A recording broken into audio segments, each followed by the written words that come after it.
Hello বন্ধুরা, আমি সাগর চলে এসেছি আপনাদের মাঝে আমার সিম্পল ব্লগ নিয়ে। এপিসোড 1। 10 নম্বর থেকে মোবাইলের মাউন্ট কিনে হেলমেটে দোকানদারকে দিয়ে সেট করিয়ে নিলাম।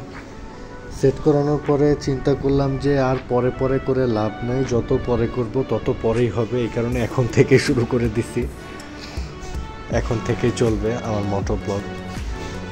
তো রাস্তা দিয়ে যাচ্ছিলাম আর চিন্তা করতেছিলাম আমি কি বলবো, আমি কি ভিডিও করব। এই চিন্তাটা অনেক আগে থেকে করতেছি। এই চিন্তা করতে করতেই আমার ব্লগ আর স্টার্টই করা হইল না। তো এই কারণে আর চিন্তা ভাবনা সব বাদ দিয়ে চিন্তা করলাম রোডেই চলে যাব, যা হবে রোডেই হবে। কথা থাকলে রোডেই কথা থাকবে, কথা না থাকলে রোডে থাকবে না, এভাবে করেই চলবে।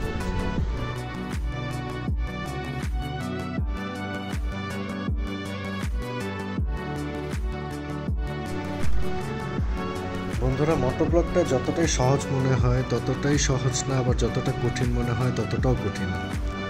যেমন এখন আমি ভয়েস ওভার দিচ্ছি, চিন্তা করছি আমি কি বলবো, আমার কি বলা উচিত, কিভাবে বললে আপনাদের পছন্দ হবে, কিভাবে বললে আপনাদের বিরক্ত লাগবে। তো এগুলো চিন্তা করতে করতে ভাবলাম যে আমি আমার সেট আপটা সম্পর্কে আপনাদের ফার্স্টে একটু বলব। আমার সেট আপটা হচ্ছে আমার পার্সোনাল মোবাইল ফোন, একটি মোবাইল মাউন্ট, আমার হেলমেট আর বাইক, অফিসের পার্সোনাল মিলে যখন যেটা পাবো তখন সেটা চালাবো। তো আমার মোবাইলের একটা ওয়াইড অ্যাঙ্গেলের সুবিধাটার কারণে আমি আমার ফোন দিয়ে মোটোব্লগ করার সিদ্ধান্তটা নিয়ে নিছি। কারণ ওয়াইড অ্যাঙ্গেল না থাকলে এখন যতটুকু আপনারা দেখতে পারতেছেন এর চেয়ে খুবই বাজে দেখাইতো। তখন আর সেটা মোটোব্লগ হইতো না, তখন সেটা হয়ে যেত নর্মাল ভিডিও। তো এটাই ছিল আমার মোটোব্লগের সেট আপ।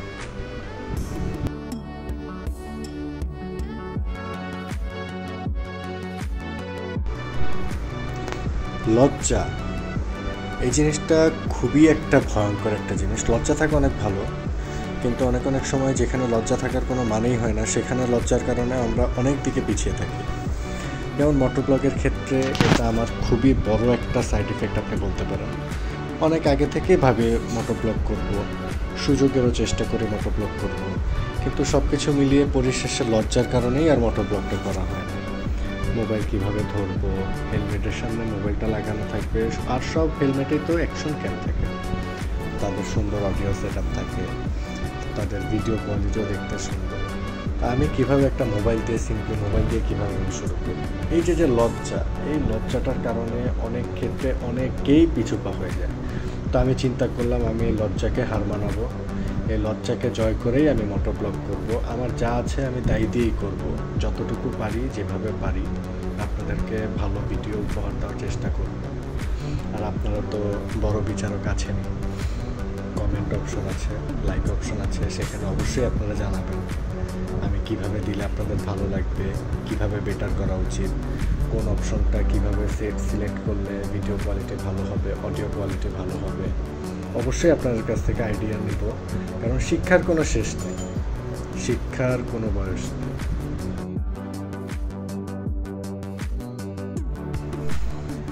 বন্ধুরা, ইচ্ছা অবশ্যই থাকতে হবে। ইচ্ছা ছাড়া কোনো কিছুই সম্ভব না। শেখার ইচ্ছা থাকতে হবে, করার ইচ্ছা থাকতে হবে, ভুল করার ইচ্ছা থাকতে হবে, ভুল করে ভুল থেকে শেখার ইচ্ছা থাকতে হবে। আমি আমার এই ভিডিও এডিট থেকে অনেক ভুল করতে চাই এবং এই ভুলগুলো থেকে শিখতে চাই। এই ভুলগুলো থেকে না শিখলে আমি কিভাবে বুঝবো যে আমার কোনটা করা উচিত ছিল, কোনটা করা উচিত ছিল না। সবাই অনেকেই বলে যে ভিডিও এডিট করাটাই সবচেয়ে টাফ। আমি আগে ভাবতাম যে আরে না, ভিডিও করাটাই সবচেয়ে টাফ, এডিট তো যেভাবে সেভাবে করা যায়। কিন্তু এখন বুঝতেছি যে আসলেও ভিডিওটা যেভাবে সেভাবে করা যায়, কিন্তু এডিটটা কখনোই যেভাবে সেভাবে করা যায় না।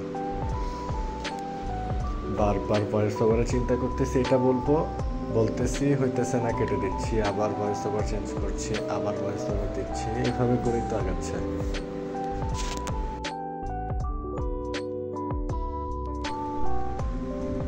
বন্ধুরা, ব্লগের জন্য ভিতরে এত এক্সাইটমেন্ট কাজ করতেছে, আমি কোনটা রেখে কোনটা করব, কোনটা রেখে কোনটা বলবো, কি এডিট রেখে কি এডিট করব, পারফেক্ট করব নাকি হবে না, এগুলো নিয়ে ভাবতে ভাবতে আমি কনফিউজড হয়ে যাচ্ছি।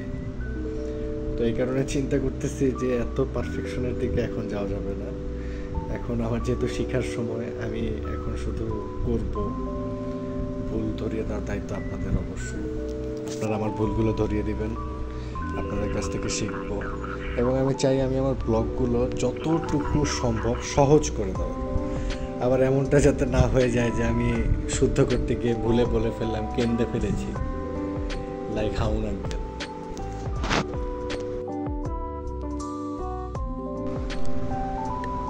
সমগ্র ভিডিও এডিটের সময় যদি আমার ভয়েস ওভারে এমন কোনো কথা বলে থাকি যেটাতে কারো ফিলিংস হার্ট হয়, কাউকে ইনসাল্ট করা হয়ে থাকে, তাহলে আমাকে ক্ষমা করবেন, জাস্ট ফর ফান। তো এগুলা কেউ সিরিয়াসলি নেবেন না, সম্পূর্ণ ভিডিওটা দেখবেন, আশা করি সবার ভালো লাগবে।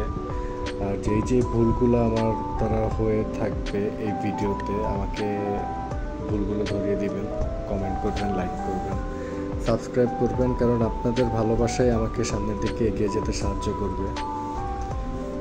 সবাইকে অনেক ধন্যবাদ, সবাই আমার জন্য দোয়া করবেন, আমার পাশে থাকবেন।